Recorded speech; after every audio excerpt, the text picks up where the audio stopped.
Assalamualaikum warahmatullahi wabarakatuh. Saya Insinyur Reski Arisa Dewi, STMT, dengan NIDN 0005048604. Saya adalah dosen program studi Teknik Sipil Fakultas Teknik Universitas Sumatera Utara. Video ini merupakan pernyataan diri dosen dan unjuk kinerja Tridharma Perguruan Tinggi sebagai salah satu syarat sertifikasi dosen 2025 gelombang 1 dalam bidang pengajaran. Dalam video ini saya akan memaparkan secara singkat mata kuliah yang saya ampu dan micro teachingnya, yaitu mata kuliah Perencanaan Pengendalian Proyek.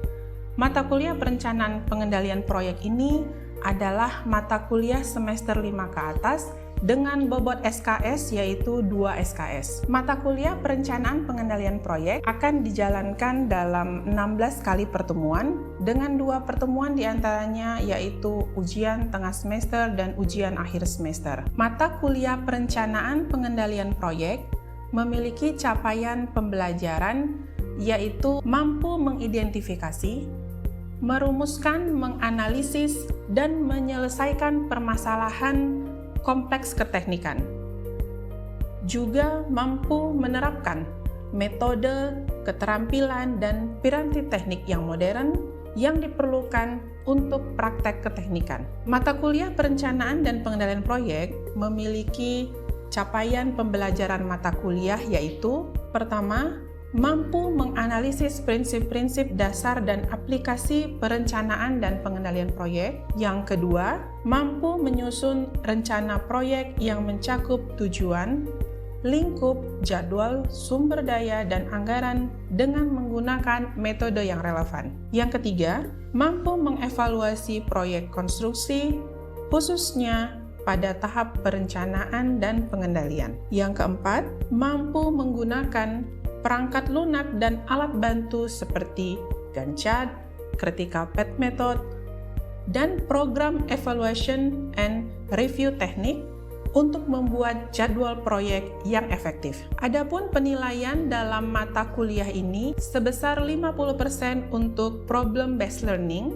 30% untuk tugas, dan masing-masing 10% untuk ujian tengah semester dan ujian akhir semester. Untuk mencapai tujuan tersebut, saya menggunakan metode pembelajaran diskusi, ceramah, dan interaksi langsung kepada mahasiswa di dalam kelas. Saya berkomitmen untuk terus berkontribusi secara maksimal dalam pengembangan ilmu teknik sipil, mendidik, membimbing mahasiswa, serta manfaat bagi masyarakat dalam pengabdian. Assalamualaikum warahmatullahi wabarakatuh. Waalaikumsalam warahmatullahi wabarakatuh. Selamat siang. Siang, Bu. Selamat datang di kelas Perencanaan Pengendalian Proyek dengan saya Reski Arisa Dewi. Ini kelas pertemuan kita setelah kemarin kontrak kuliah ya. Ini mahasiswanya kemarin itu mahasiswa semester 5 ya. Jadi kemarin saya udah tanya, tidak ada senior, ada senior di sini? Nggak ada ya, berarti baru pertama kita ambil mata kuliah ini. Hari ini kita masuk materi dasar-dasar manajemen proyek, bagaimana keadaan manajemen proyek, kondisinya di lapangan seperti apa dengan konsep perencanaan pengelolaan proyek. Baik, kita masuk kepada pendahuluan pengantar manajemen proyek. Sebelum diteruskan dengan perencanaan pengelolaan proyek, mungkin saya akan menjelaskan dulu ya mata kuliah mungkin yang lalu yang pernah sudah ambil tentang manajemen proyek. Tentang proyek, saya rasa semua sudah tahu proyek. Apa itu proyek? Proyek ini semua yang dapat dikerjakan, yang dia itu punya lingkup, punya batas waktu dan biaya, ya. Nah, kalau kita di teknik sipil, kita bicaranya proyek konstruksi, ya. Maka kalau dibilang proyek konstruksi berarti semua pekerjaan konstruksi yang memiliki batas waktu dan biaya, gitu ya. Kalau disebut Bu, itu ada pekerjaan mau menjahit baju alma mater, itu proyek nggak kira-kira? proyek ya. Tapi apakah karena dia memiliki batas waktu, ada dong kalau mau buat alma mater berarti kalau bisa selesai sebelum mahasiswa barunya datang gitu ya. Kemudian mempunyai biaya, iya ya harus beli materialnya, ada jasa untuk menjahitnya. Tapi apakah itu dikatakan proyek konstruksi? Bukan proyek konstruksi karena tidak bergerak di bidang konstruksi. Maka manajemen proyek di sini yang kita bahas adalah untuk konstruksi ya. Karakteristik proyek. Kalau di proyek konstruksi karakteristiknya kira-kira apa? Ada yang bisa coba satu aja? Ada yang mau jawab? Boleh? Karakteristik proyek konstruksi. Misalnya nih, misalnya nanti setelah selesai mahasiswa berkesempatan mengerjakan proyek gedung.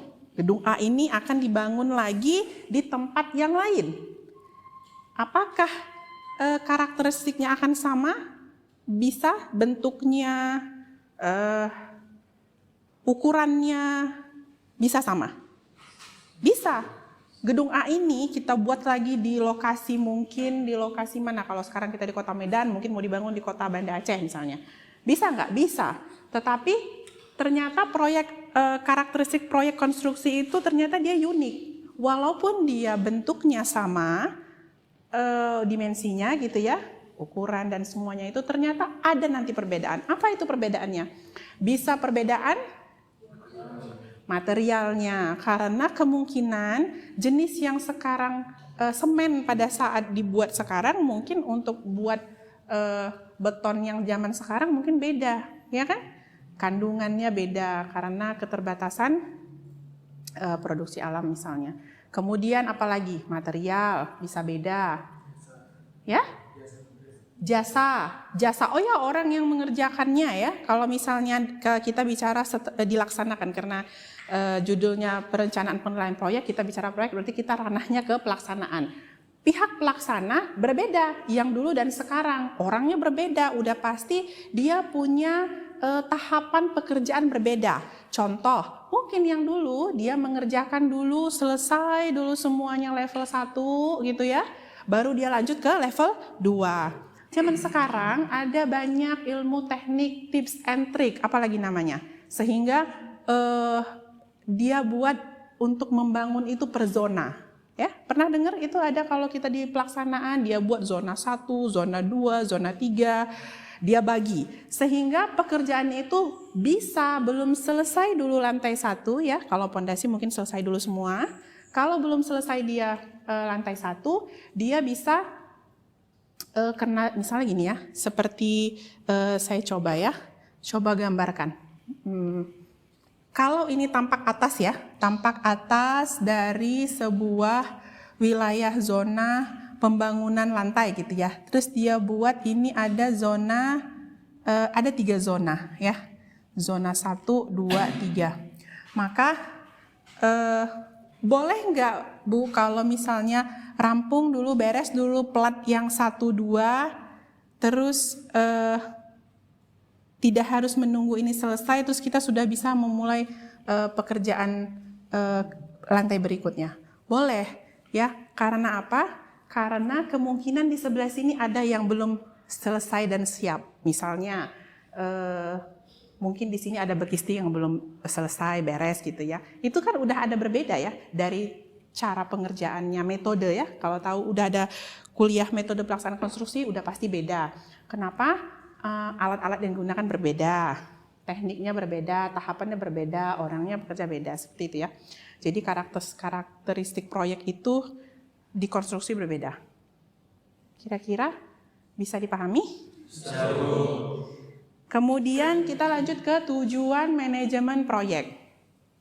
Tujuan manajemen proyek itu kan hanya 3 ya.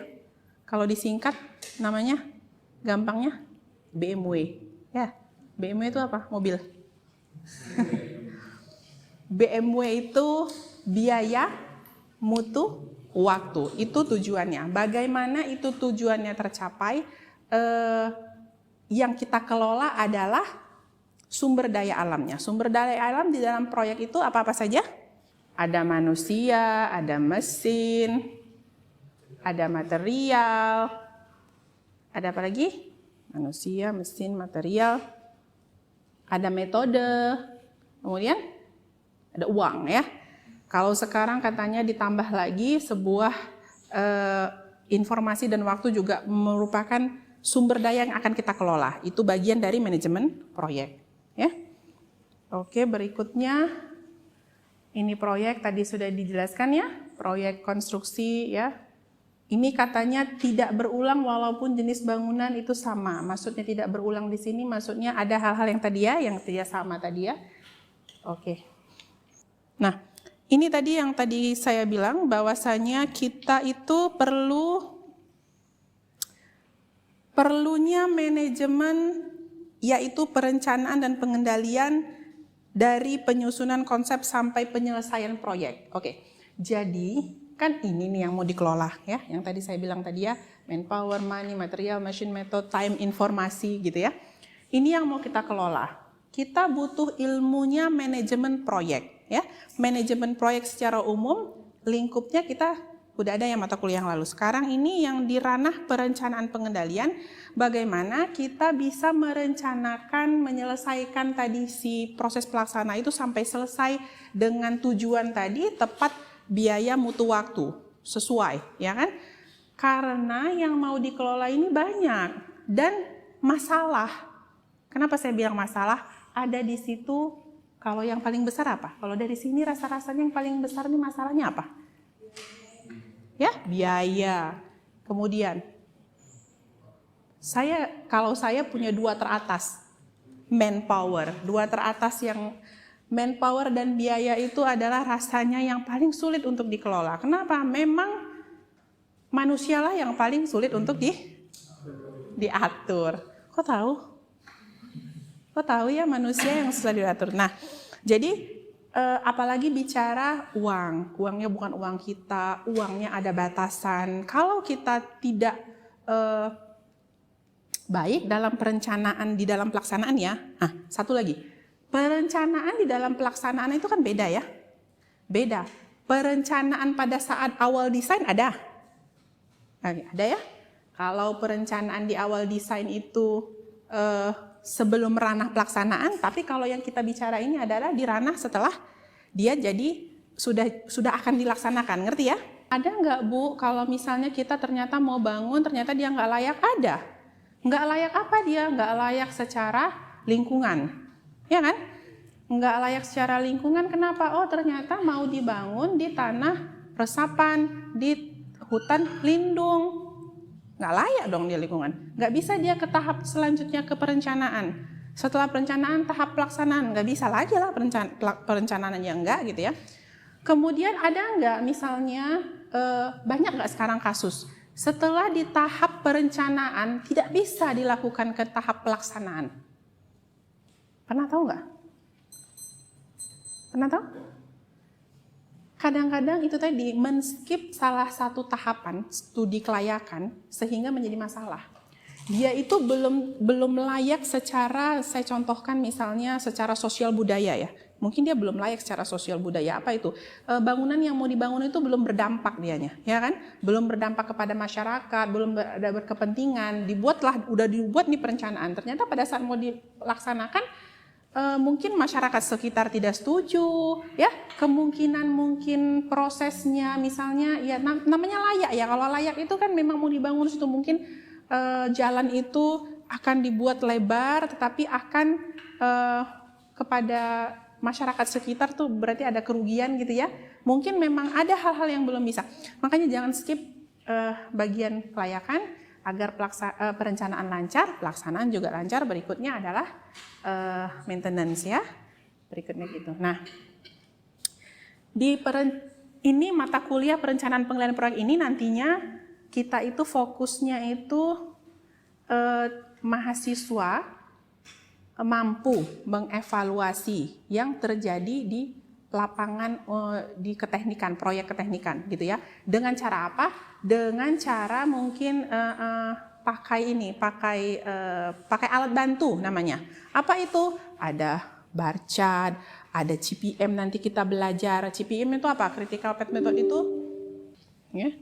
Nanti kita ada WBS, Work Breakdown Structure, ada kita belajar CPM, kita ada belajar bar chart, ada PERT, kalau nanti tambahan lagi berikutnya sistem penjadwalan yang lainnya.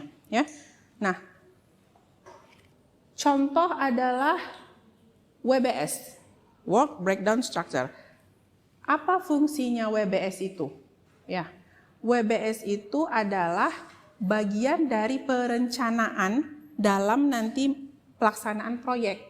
Jadi gini, kalau kita mau melaksanakan itu kan banyak ya yang mau tadi kelola kan. Berapa orang manusianya, siapa, seperti apa keahliannya gitu ya. Kemudian materialnya itu yang duluan kita siapkan itu apa, tiang pancang itu apakah semua akan kita beli, apakah dikasih beberapa tahapan pembelian. Karena apa? Karena kalau misalnya kita tidak membuat perencanaan itu gitu ya, tidak membuat perencanaan itu, bisa bayangin nggak proyek nggak dibuat perencanaan pembelian tiang pancang. Tiang pancang besar-besar segaban-gaban datang mau diletak di mana? Iya kalau punya workshopnya, punya gudangnya. Kalau enggak, terletaklah dia di situ, mengganggulah dan yang lain-lain ya. Jadi masalah. Makanya dia datang bertahap. Membuat kedatangannya bertahap itu kan itu harus direncanakan. Jangan sampai kedatangan tiang pancangnya ini lama sehingga terganggu pekerjaan setelahnya. Setelah mancang, ya gitu ya, kita mau buat tahapan berikutnya itu udah siap-siap nih pekerjanya kan udah ready nih, mungkin mau kerjain plat dan yang lain-lain, pembesian gitu ya udah mulai. Oke, kalau pembesian bisa deh ada workshopnya buat ya. Tapi kalau misalnya dia udah ready mau sampai tahap pengeceran dan yang lain-lain, gimana dong? Belum mancang, belum selesai gitu ya. Jadi itu adalah perencanaan yang penting di lapangan. Nah, kemudian ini work breakdown structure ini itu apa? Itu adalah cara untuk kita mempermudah membuat namanya breakdown ya, turunan-turunan ke bawah dari mulai level 0 paling atas ya. Saya contohin seperti ini. Katanya di sini WBS kiri lebih tepat untuk memudahkan koordinasi pelaksanaan pembangunan. Pembuatan WBS ini adalah kalau di pembangunan gedung itu nambah kita sebut misalnya level 0. Bangun gedung ini apa sih bawahnya? Misalnya ya. Dia langsung dibaginya lokasi Aceh, lokasi Irian Jaya. Contoh satu perusahaan membuat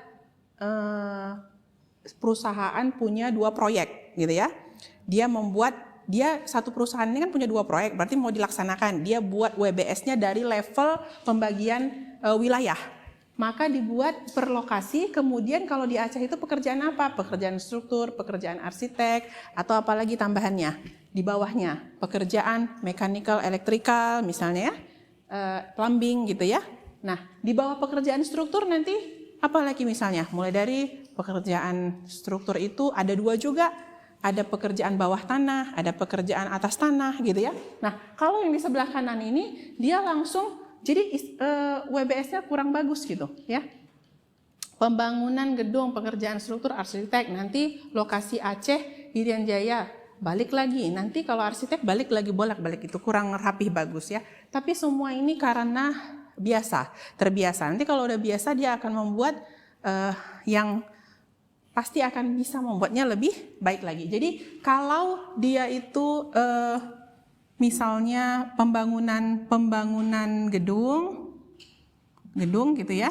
Ini misalnya level 0 ya. Inilah pembuatan tadi, work breakdown structure. Pekerjaannya diturun-turunkan sampai ke detail. Saya contohin dia tadi punya langsung ya. Mungkin ini satu proyek di Kota Medan tadi dia punya pekerjaan, misalnya pekerjaan struktur ya. Kemudian ada pekerjaan arsitek, kemudian ada pekerjaan misalnya MEP ya. Terus di struktur ini apa lagi? Pecahin lagi. Ya, dia punya lagi misalnya pekerjaan bawah struktur, kemudian di bawah ini adalah atas, Jadi seperti kalau pernah lihat RAB ya, RAB itu kan kalau dari mulai summary dipecah-pecah gitu ya, tapi itu bermula dari sini sebenarnya ya. Ini bisa dibuat pekerjaan bawah, pekerjaan atas struktur, ya kan? Nah, di bawah struktur ini apa aja? Bagi lagi.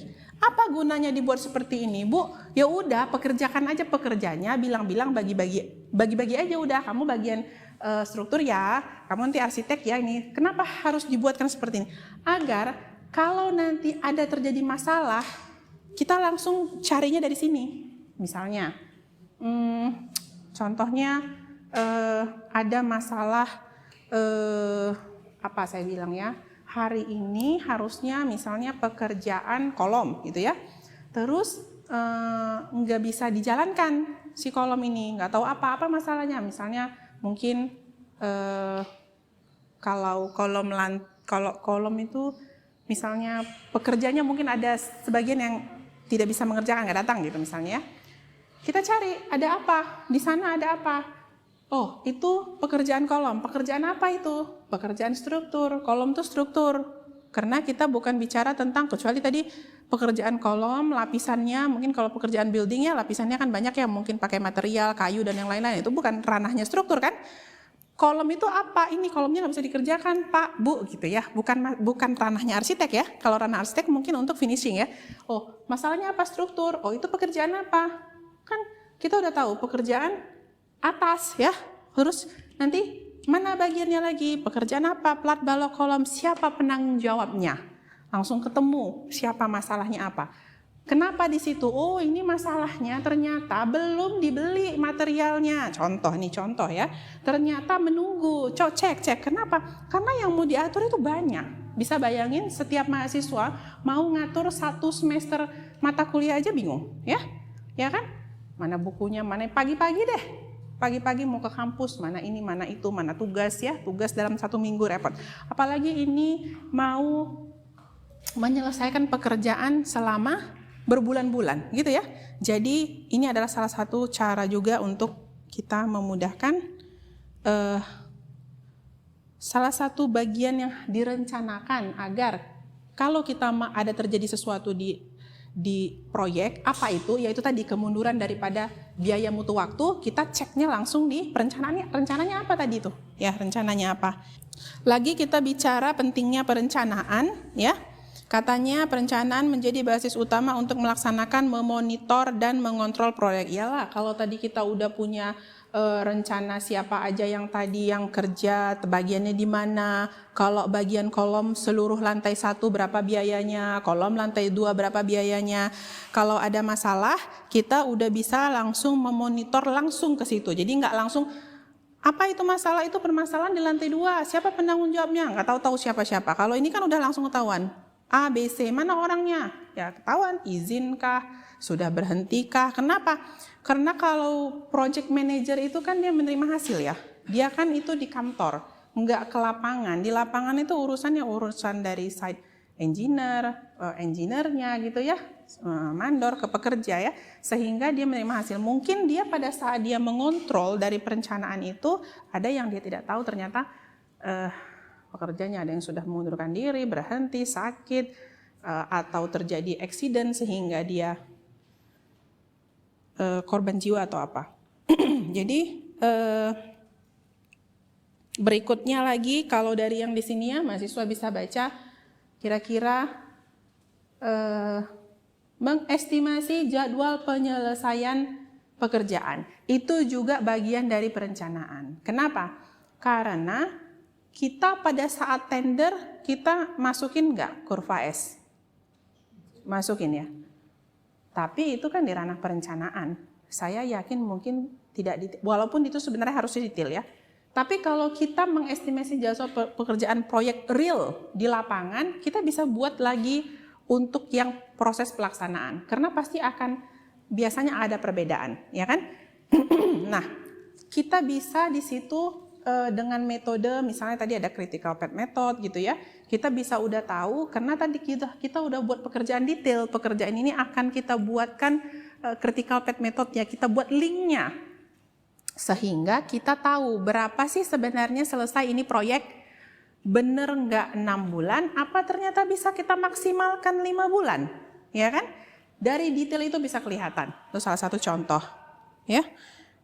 Oke, jadi dari penjelasan tadi inilah juga alat bantu lainnya, ada Gantt chart, network diagram, critical path method, PERT yang akan bisa dibuat pada saat pelaksanaan dalam proses perencanaan pengendalian proyek, ya. Nanti kita bahas lagi selanjutnya.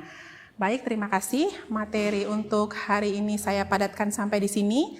Sebelum kelas berakhir, saya mau ambil nilai untuk pertemuan hari ini, ya. Mungkin saya coba dengan 2 pertanyaan, ya. Siapa yang bisa jawab, boleh acungkan tangannya. Oke, ya. Baik, pertanyaan yang akan saya berikan ini tentang yang tadi, ya, penjelasan tadi. Siapa yang bisa boleh acungkan tangannya, ya. Ini untuk ambil nilai, ya. Pertanyaannya, apa beda perencanaan pada saat proses desain dan perencanaan pada saat proses pelaksanaan? Oke, baik, silahkan. Ya, silahkan. Siapa namanya? Izin Bu, nama saya Diva Aurelia Benjerang. Ya. NIM 2204040455. 04040445. Silahkan, Diva. Izin Bu, untuk perbedaan dari proses perencanaan itu sendiri adalah yang pertama, kalau pada perencanaan proses desain itu nanti outputnya itu berupa dimensi, karena selanjutnya kita akan menghitung dan menggambar. Lalu kalau perencanaan pada proses pelaksanaan itu outputnya seperti jumlah pekerja, alat-alat yang akan digunakan, lalu sama juga purchasing Bu, jadwal pembelian. Itu sih Bu kalau menurut saya. Baik, jawaban Diva tadi benar sekali. Mungkin saya merapikan sedikit, tadi kata Diva menggambar dan menghitung, urutannya kita hitung dulu baru menggambar, ya, biar kelihatan dapat dimensinya. Benar bahwasanya dalam perencanaan di pelaksanaan jadi beda. Jadi kalau dibilang perencanaan pengendalian proyek, jangan mikirnya perencanaan yang desain, ya. Kita bicara ranahnya pelaksanaan. Baik, pertanyaan kedua. Apa ya pertanyaannya? Pertanyaannya, apabila terjadi keterlambatan di proyek, hal apa yang dapat dilakukan mungkin oleh project manager pada proyek itu? Ya, oke, silahkan. Ya, baik, silahkan. Siapa namanya? Satria Udagal. Oke, tunggu ya. Dengan NIM 2204040108. Silakan Satria, apa jawabannya? Jadi Bu, ketika terjadi keterlambatan itu kita bisa memeriksa working group strukturnya, bisa juga memeriksa siapa penanggung jawab. Oh, baik. Terima kasih Satria, jawaban Satria benar sekali karena tadi saya baru di tahap itu, ya, penjelasannya. Mungkin nanti kalau step berikutnya pengendalian itu banyak, kan saya bilang ada nanti kita pakai Gantt chart, ada pakai CPM, ya, pakai yang lain-lain. Tapi untuk materi awal benar kalau terjadi masalah keterlambatan cek apa dulu nih? Cek WBS dulu gitu, ya. Baik, terima kasih untuk kelas hari ini. Semoga sehat selalu. Nanti bertemu minggu depan di kelas saya lagi. Assalamualaikum warahmatullahi wabarakatuh. Selamat siang. Demikian video pembelajaran mata kuliah perencanaan pengendalian proyek, video pernyataan diri dosen dan unjuk kinerja Tridharma Perguruan Tinggi dalam bidang pengajaran sebagai syarat sertifikasi dosen tahun 2025 gelombang 1. Semoga video ini dapat menjadi pertimbangan dalam penilaian sertifikasi dosen nantinya. Terima kasih. Wassalamualaikum warahmatullahi wabarakatuh.